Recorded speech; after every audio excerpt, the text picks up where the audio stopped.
Welcome to Next Practices. Today we're talking about our annual flagship research report, the Student Impact Report, which explores which student success initiatives are positively influencing persistence outcomes at Civitas Learning customer institutions. But before we dive into that conversation, take a moment to subscribe to the show to stay up to date on the latest and data-informed approaches to student impact. Today, you can see I'm joined by several of my colleagues, which I'm really excited for them to join me today to share some of the takeaways from this year's report and talk through some ways your institution can use regular initiative assessment to enhance your student success effort.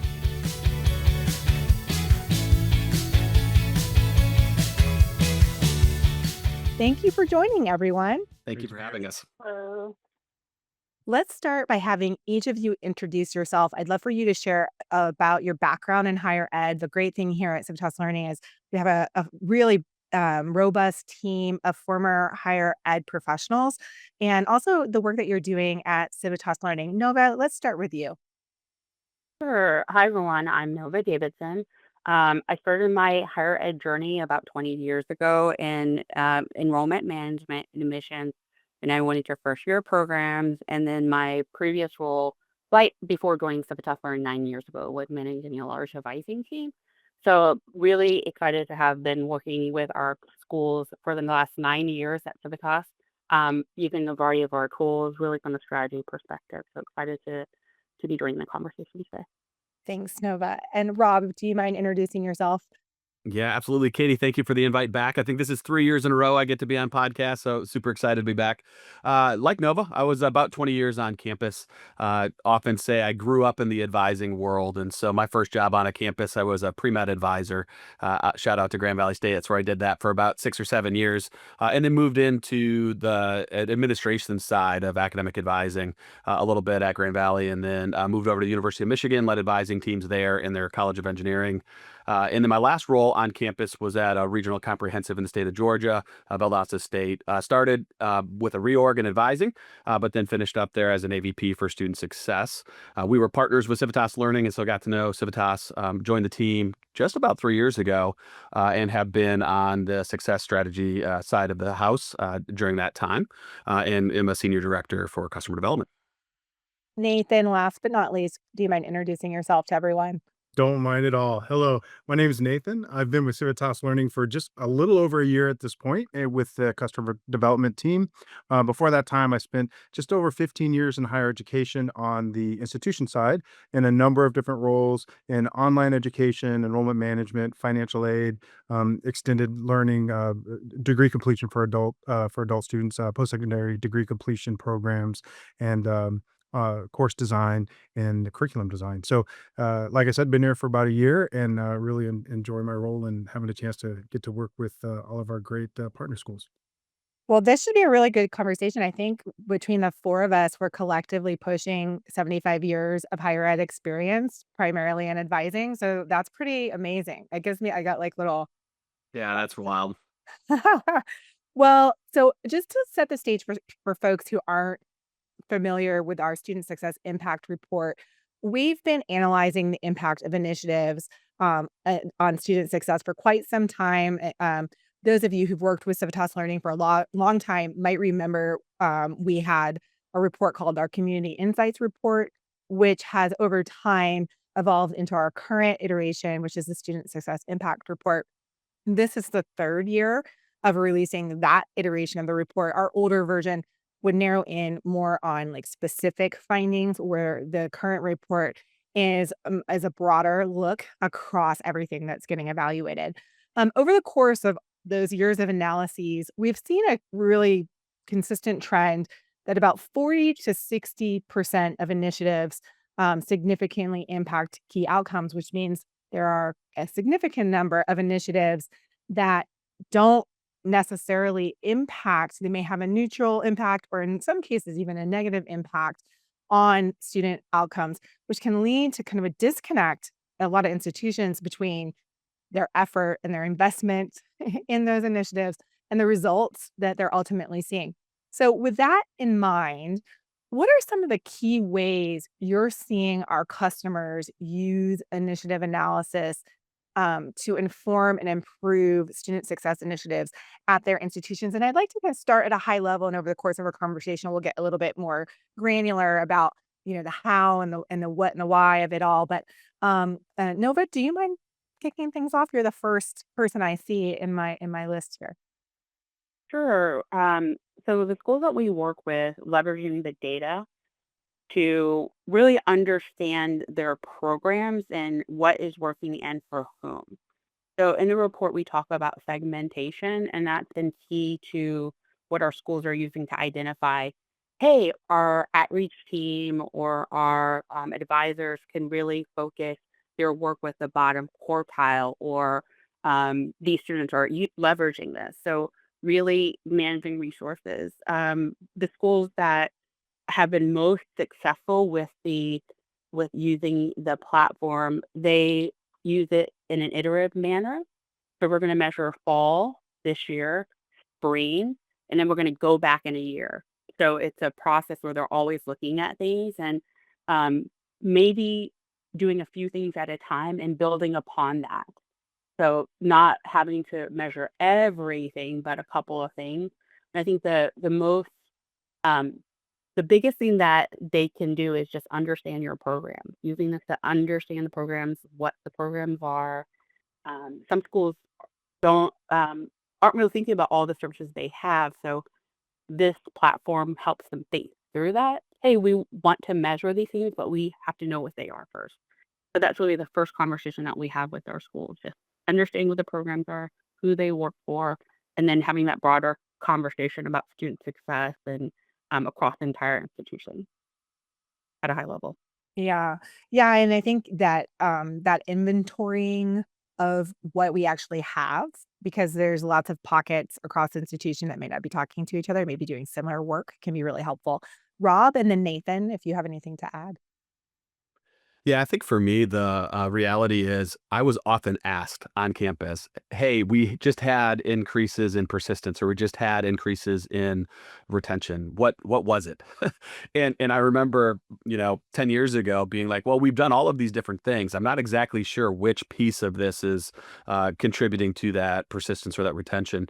And so I think when I'm having these conversations with partners of mine, it's are you getting questions like that? And if you are getting questions like that, we can utilize information from within this part of our product to be able to say, hey, we know that when we segmented by the very low likelihood or the low likelihood to persist, and we focused in on ensuring that more of those students came into appointments than kind of have ever before, we saw a positive take. And so for me, it's helping people understand that what are we trying to do? How can we leverage what we have here so that you can tell your story on the campus about what's working? And Nova said this too earlier, but what's working and who's it working for. So understanding the different segments within the student body, and then ultimately making sure we're being wise with how we utilize resources, right? If 40 to 60%, the comment you made earlier, I don't want to, as an administrator, continue to spend resources, time, effort, and energy if there's not a return.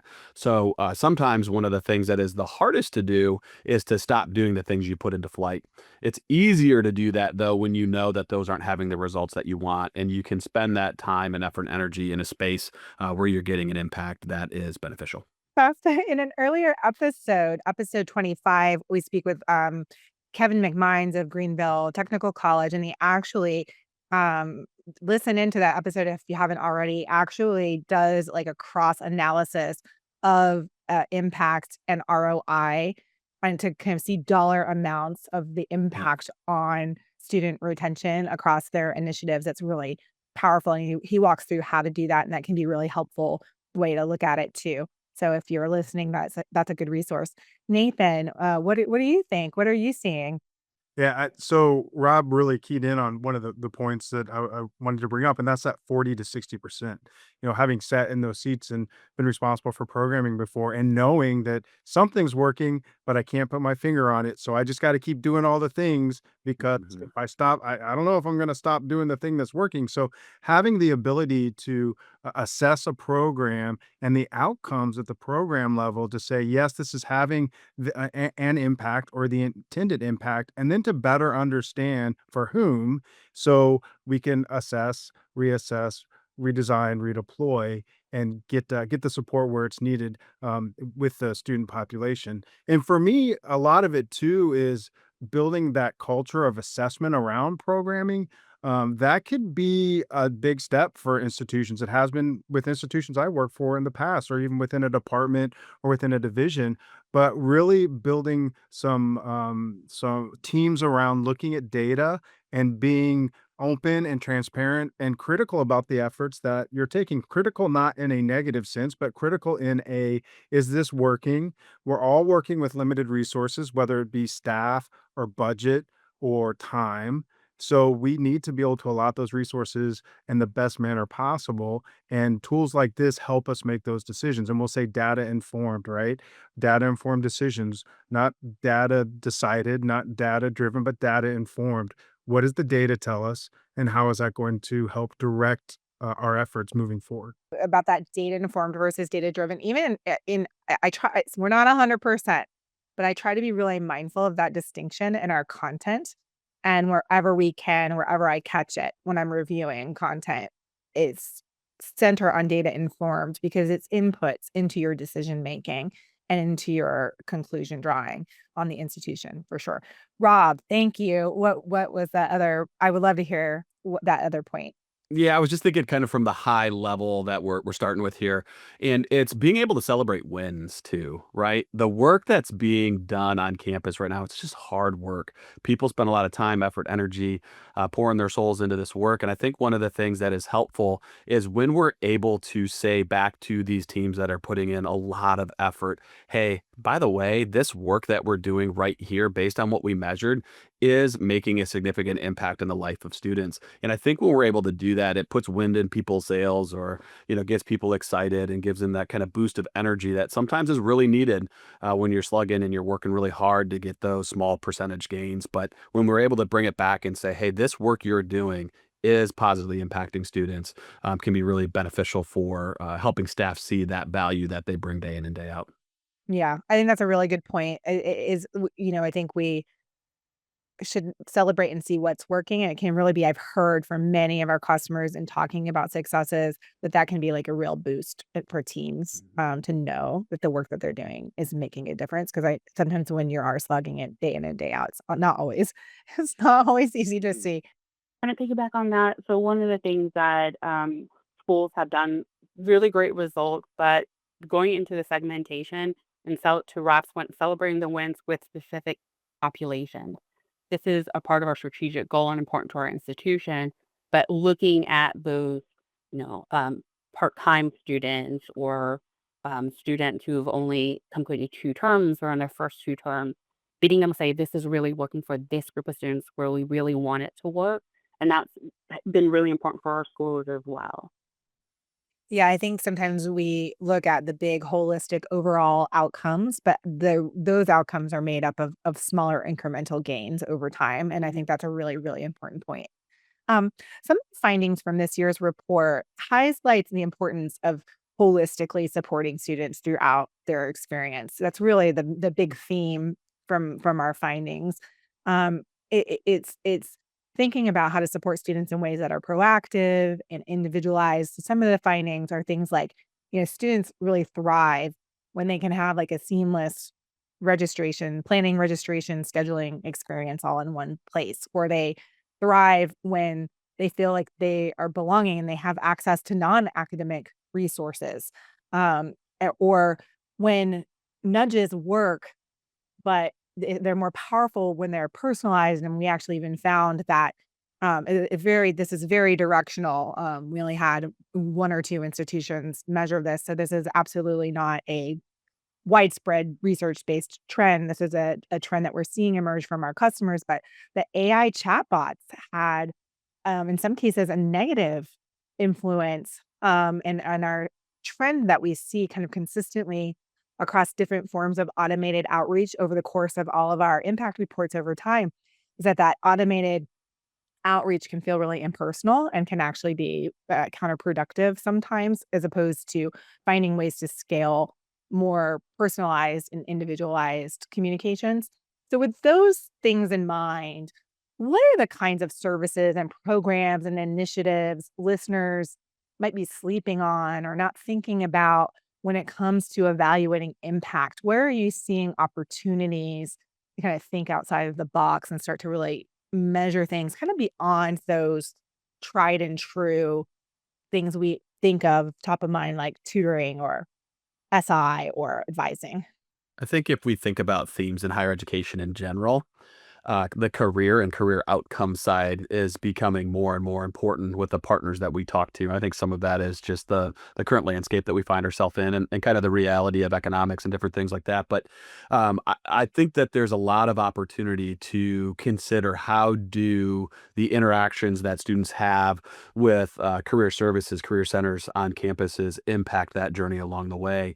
And one of the themes that came out of the study, one of the words that hit me quite a bit was this concept of connectedness.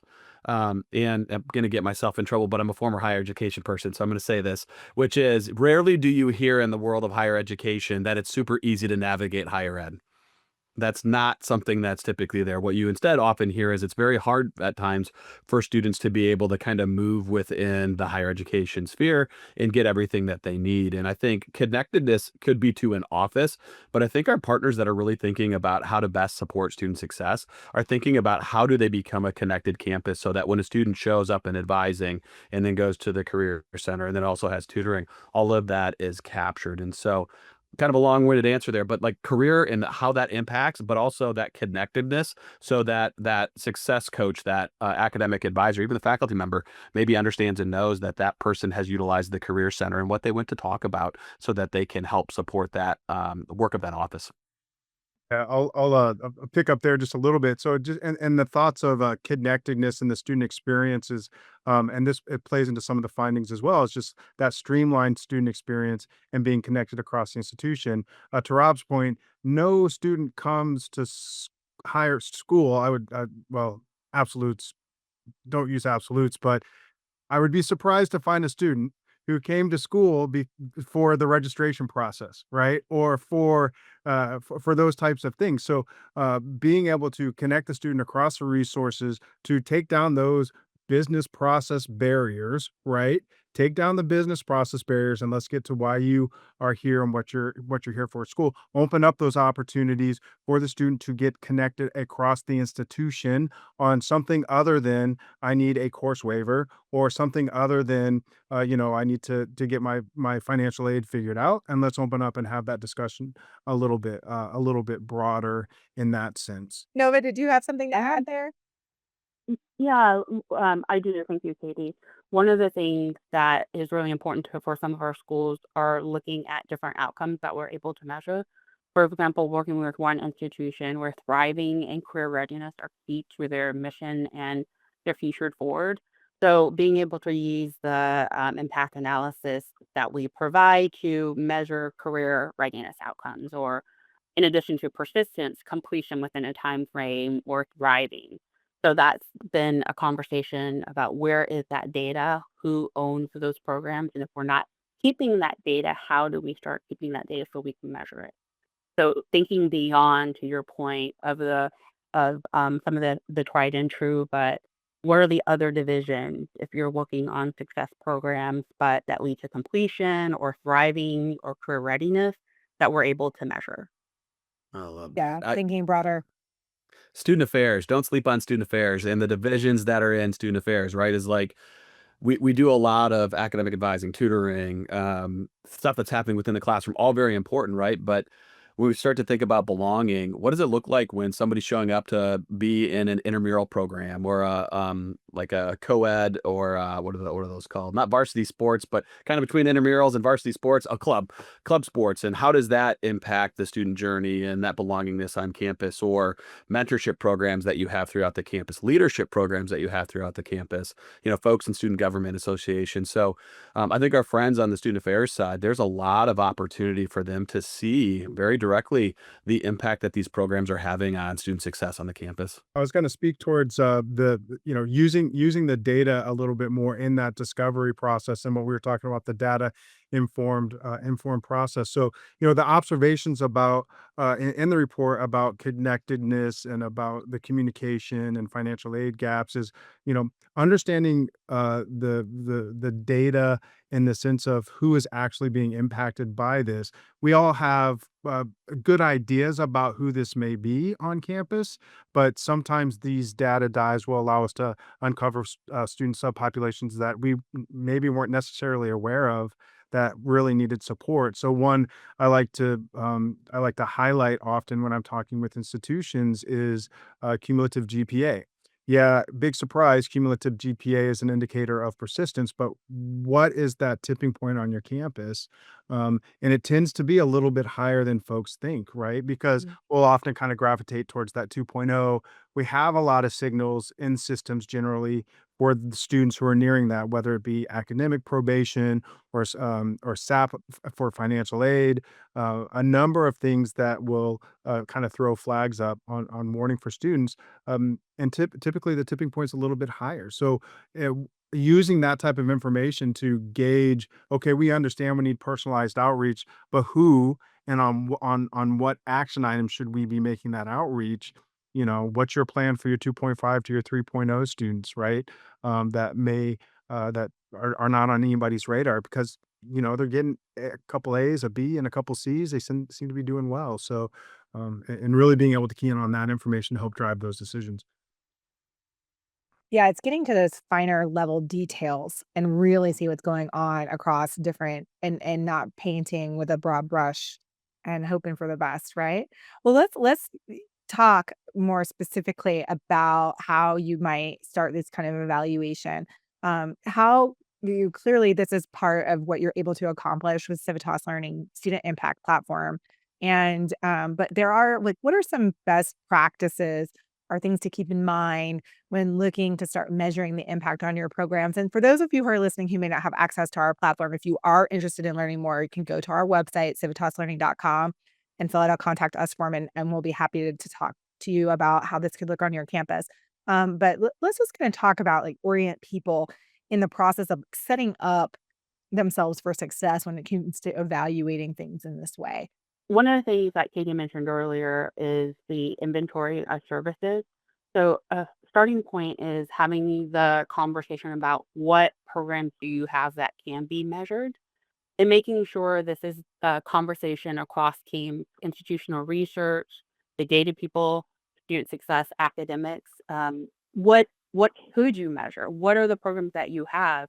We have resources to share with you that you can start an inventory, but but just what do you have? Who owns it? Who is it for? How do they hear about it? What is the intent of the program? How long have you had the data? The tool itself is very simple in terms of the data that you need, but the larger conversation is had at campuses around what's going on here. And you'd be surprised how many services and initiatives that schools have that they may not even realize.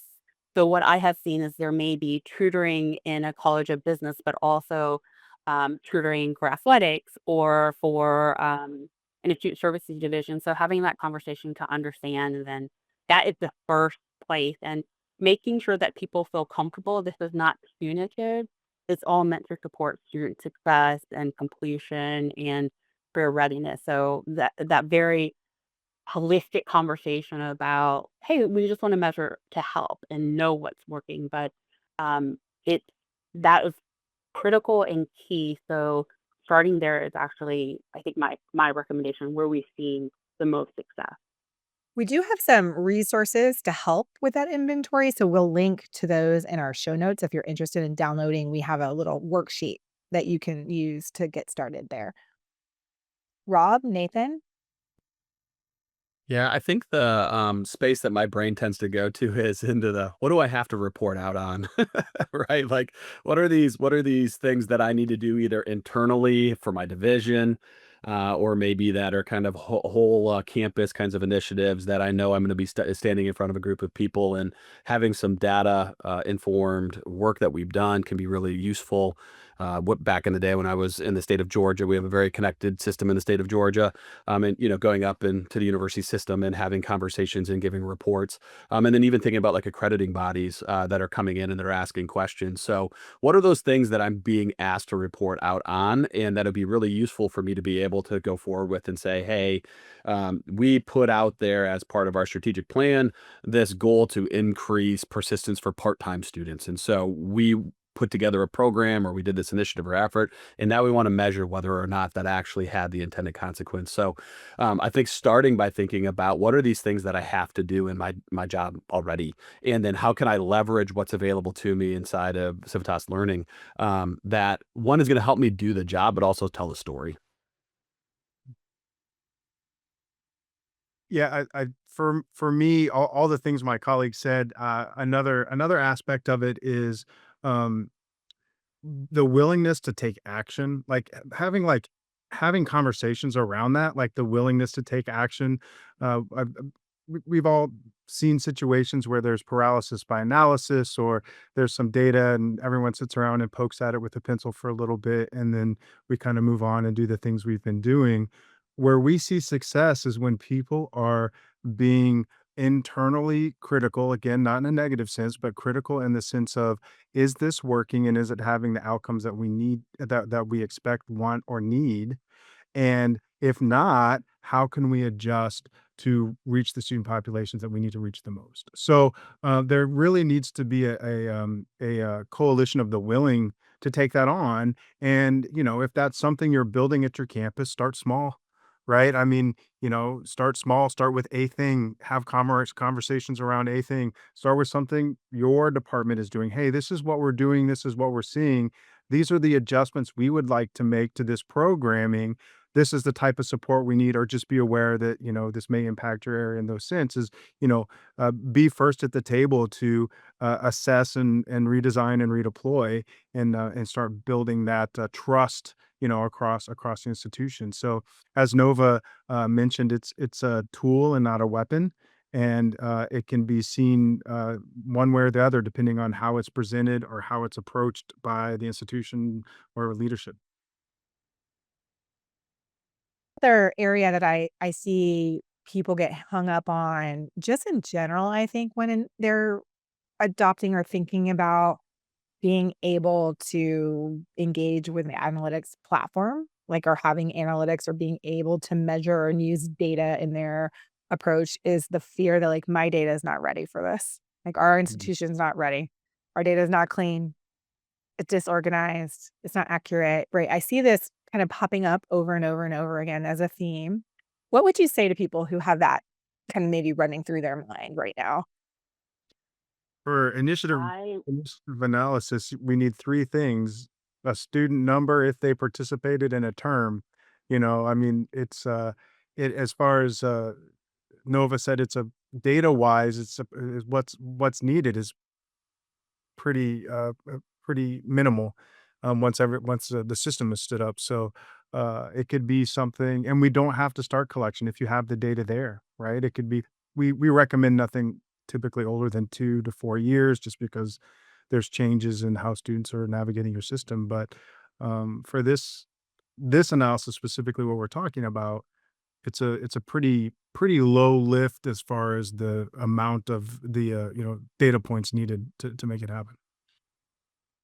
to piggyback on what Nathan said, it doesn't hurt to run the data through. You can run a lot of reports. If we say no more than 100 a day, but it doesn't, you're not going to break anything. And um, it's important to understand where you start from, because if you don't have enough data, that can be a conversation about how we keep the data going forward.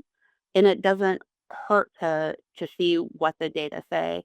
One of the things that we're really careful about and cognizant of is arming our informing our schools on how to message their readings out. Usually, someone in institutional research would have access working with the their colleague to own the program, but there's a part of interpretation that institutional research came to for their internal client that's a part of this data. Um, a second thing is, so some of our, you may say the program that we work with, we only have 100 students who participated, but you can go back as long as 4 years. And then depending on a couple of different things, like you may have 4 terms a year that you can measure. So the data can, you may have more data than you think, I would say. And don't be afraid. We will work with you to do the technical parts or think through what you can do. But the worst part is just getting over that first hurdle. Yeah. Nova, one piece of advice I've heard you share pretty consistently when I observe you talking and interacting with our customers and talking about our customers is not only assessing and measuring and evaluating, which is where most of our conversation has been centered today, but thinking carefully about how you apply your findings and turn those findings into action that leaders and teams can take to impact their outcomes. Um, can you share some ways you recommend applying findings or turning these kinds of insights into action, or some things maybe you've seen that work well? And of course, Nathan and Rob, if you have something to chime in, I'd love to hear that too. But I'll start with you, Nova. And and I think this goes back to the conversation we've had, or I've said here, that having a plan and working across your institution is key to taking action. At the end of the day, everyone's here to support student success and graduate students, but having a plan and some actions are very important. But having that conversation across your team. One of the things that we have often observed is that many different teams across the institution are doing outreach or success work. And when you have these results and you want to make sure that 5 different teams aren't going to action the data with the same student, so that that conversation about action, who's taking the action, and then measuring it a year later, a term later, what is working? Okay, this is really working. Let's shift it. And I think it's really important if we think about the current day. Think of change in the last 4 years or 2 years. So go back and look at what worked before, rerun that with current data to inform action. But it's understanding what is being done and how you can change it. And I think that going back and measuring again part is something that Yeah. we don't think to do, but you want to see, like, what is the shift's impact? You can see that if you're doing this irregular cadence. It's a cycle. I think the other part that I've seen really work is the more you run the more you rely on the data to inform action, the more action there will be to measure. More students that you can measure these programs with, so it becomes easier, but always going back to this is what our plan is. This is going to be actioning the plan. This is going to be who measures it, and just creating that culture and going back and doing that and expanding upon that. Um, but it's really exciting to see when our schools have those successes and they shift and they come back and measure it in a year with that data. And um, it's really wonderful to see how excited they are about understanding their actions and strategizing to further reach the outcomes that they want using this tool. Yeah. Nathan, Rob, anything else you want to add there? Cool. Well, before we sign off, Um, I wanna talk through any other lessons learned or tips that you have top of mind that we might have missed in the course of our conversation today. This connects a little bit to what we were just talking about, Katie.